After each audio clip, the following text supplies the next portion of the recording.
औज़ुबिल्लाहिमिनश्शैतानिर्रजीम बिस्मिल्लाहिर्रहमानिर्रहीम अस्सलामु अलैकुम। मैं सरफ़राज़ अहमद में आपकी खिदमत में हाज़िर हूँ और आज आपके लिए हमारा डिसऑर्डर जो है वो पर्सनैलिटी डिसऑर्डर पे हम बात करेंगे। तो पर्सनैलिटी डिसऑर्डर की बात करने से पहले मैं आपको थोड़ा सा बता दूं कि कुछ चेंजेस आई थी जी पर्सनैलिटी डिसऑर्डर में। ये उसको क्लियरली आपने याद रखना है कि DSM-4TR के अंदर पर्सनैलिटी डिसऑर्डर की 10 टाइप्स बताई गई थी, क्लस्टर्स में चेंज किया गया था। लेकिन जो हमारा DSM-5 है उसमें 6 टाइप्स हैं पर्सनैलिटी डिसऑर्डर की और उनको क्लस्टर्स को ख़त्म कर दिया गया था। सिंपल उसको डायरेक्टरी में 6 टाइप्स की बयान की गई हैं। तो इसलिए आपने इसको क्लियरली याद रखना है, तो आपको परेशान नहीं होना और ज़्यादा जो है आपने फोकस जो मेनली अब करना है वो DSM-5 के पर्सनैलिटी डिसऑर्डर्स पे या उसके डायग्नोस्टिक क्राइटेरिया पे करना है। क्राइटेरियाज भी थोड़े चेंज हुए और डिसऑर्डर्स को भी कम किया गया, और क्योंकि मुख्तलिफ डिसऑर्डर जो है वो मुख्तलिफ तरीके से दूसरे डिसऑर्डर्स के अंदर भी फॉल करते थे। तो आइए आज के लेक्चर का आगाज़ करते हैं। पर्सनैलिटी डिसऑर्डर्स की जब हम बात करते हैं तो जो पीपल होते हैं पर्सनैलिटी डिसऑर्डर वो एक्सपीरियंस करते हैं जी difficulties in their identity and their relationship in multiple domains of life. एक तो वो प्रॉब्लम जो आ जाती है वो आइडेंटिटी की प्रॉब्लम आ जाती है, और दूसरा आ जाती है हमारी मुख्तलिफ डोमेन्स ऑफ लाइफ हैं उनके अंदर जो रिलेशनशिप्स के हवाले से उनमें प्रॉब्लम्स आ जाती हैं, और ये प्रॉब्लम जो है वो सस्टेंड करती है सालों साल तक। और ये जो सिम्टम्स है पर्सनैलिटी डिसऑर्डर की वो परवेसिव होती हैं और परसिस्टेंट होती हैं, मुस्तकिल होती हैं, लंबे अरसे तक होती हैं। तो पर्सनैलिटी डिसऑर्डर्स की जब टाइप्स पे बात करते हैं तो एक ग्रुप है डिसऑर्डर्स का जिसमें कि लॉन्ग स्टैंडिंग, इनफ्लेक्सिबल और मेल अडेप्टिव पर्सनैलिटी ट्रेट्स पाए जाते हैं जो कि इम्पेयर करते हैं सोशल और ऑक्यूपेशनल फंक्शनिंग को इंसान की। जो DSM-5 है उसमें इंक्लूड होते हैं जी हमारे 2 टाइप ऑफ डायमेंशनल स्कोर्स हैं, 5 पर्सनैलिटी ट्रेट डोमेन्स हैं और 25 जो हैं मोर स्पेसिफिक पर्सनैलिटी ट्रेट जो फेसिट्स पाए जाते हैं। अब हम इनकी टाइप्स के हवाले से बात करते हैं।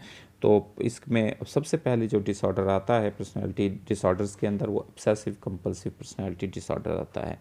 तो पर्सनैलिटी डिसऑर्डर जिसको हम इसमें डिफ़ाइन करते हैं by inordinate difficulty making decisions. ठीक है जी, इसमें ऑर्डर में नहीं होती और चीज़ें, और जो हमारे डिसीज़न मेकिंग होती है उसमें डिफ़िकल्टी होती है, हाइपर कंसर्न होता है विद डिटेल के हवाले से और एफिशिएंसी के हवाले से, और पोअर रिलेशंस होते हैं दूसरों के साथ due to demands that things be done just so, कि उसको होते हैं कि चीज़ें बस ऐसे होनी चाहिए, हर चीज़ को पैराए में रखता है, बहुत सलीका वो करता, हर चीज़ उसके वो चेंज नहीं होनी चाहिए, जहाँ चीज़ रखी है वहीं होनी चाहिए। As well as the persons जो है अनड्यूली कन्वेंशनल होता है, सीरियस होता है, फॉर्मल होता है, और स्टिंगी इमोशंस उसके अंदर जो है वो पाए जाते हैं।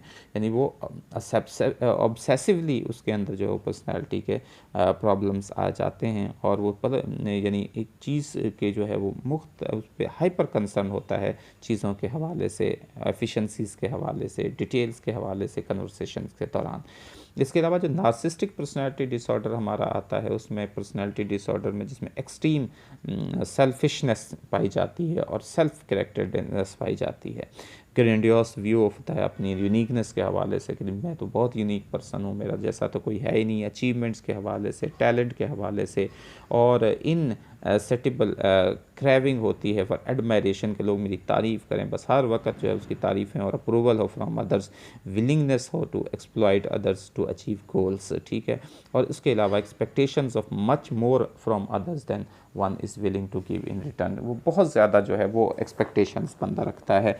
ये इसको हम नार्सिस्टिक या जिसको नरगिसियत कहा जाता है उर्दू के अंदर, ये पर्सनैलिटी डिसऑर्डर होता है। तो ये दो पर्सनैलिटी डिसऑर्डर हमने आपके साथ इसमें डिस्कस की है। इसमें जो तीसरा है स्किज़ोटाइपल पर्सनैलिटी डिसऑर्डर टाइप उसको कहा जाता है। स्किज़ोटाइपल जो है उसमें पर्सनैलिटी डिसऑर्डर को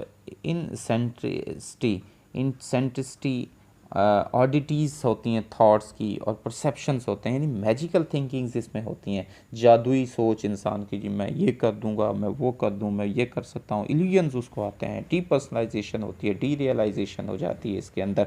ठीक है, जैसे हमने पहले भी उसके हवाले से बात की थी। उसके अलावा उसकी डिग्रेसिव स्पीच जो है उसमें एलेबोरेशन बहुत ज़्यादा हो जाता है, लंबी चौड़ी बातें, और सोशल आइसोलेशंस का भी, और अंडर जो स्ट्रेस में चला जाता है, बिहेवियर जो है अपीयर, उसका साइकोटिक बिहेवियर अपीयर होता है जी। जो इसमें डिग्रेसिव स्पीच का है कि जो अपने मौजू से हट के हो, उसको डिग्रेसिव इसमें होती है। तो ये इस तरह की जो है वो स्किज़ोटाइपल पर्सनैलिटी डिसऑर्डर्स के। उसके बाद अवॉइडेंट पर्सनैलिटी डिसऑर्डर टाइप होती है।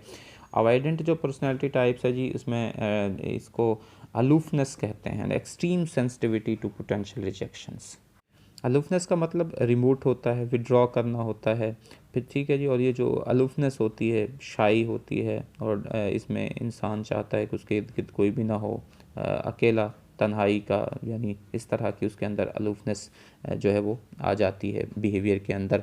और उसके अलावा उसके अंदर एक्सट्रीम सेंसिटिविटी होती है पोटेंशियल रिजेक्शन के, कि वो रिजेक्ट हो जाएगा, लोग उसको रिजेक्ट कर देंगे।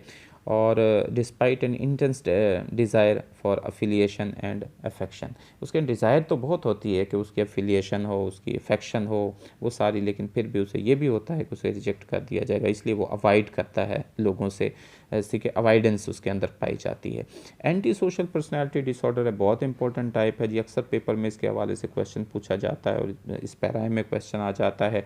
तो आपने क्लियरली याद रखना है कि पर्सनैलिटी डिसऑर्डर, जिसको हम absence of concern for other, दूसरों के लिए बंदा बिल्कुल कंसर्न नहीं होता, कोई फीलिंग्स नहीं होती सोशल नॉर्म्स के हवाले से, और वो बिल्कुल लोगों के एंटी होता है, एंटी सोशल एक्टिविटीज़ करता है।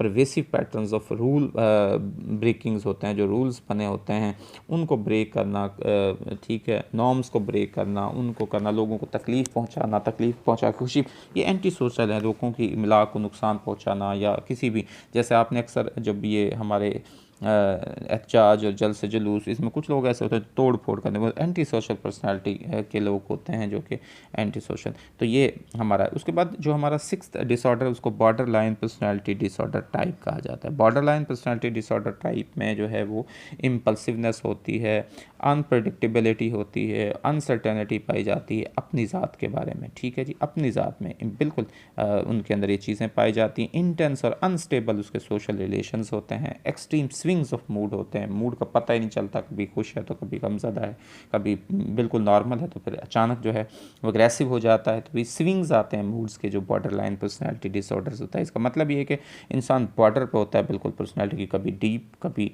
जो है ओपन, ठीक है, ये सारी चीज़ें क्लियरली ये पाई जाती हैं। तो these are the disorders, personality disorders. इसमें एक टर्म यूज़ की जाती है साइकोपैथी, एक पर्सनैलिटी सिंड्रोम, बेसिकली इसको related to anti social personality के साथ रिलेटेड होता है, ठीक है।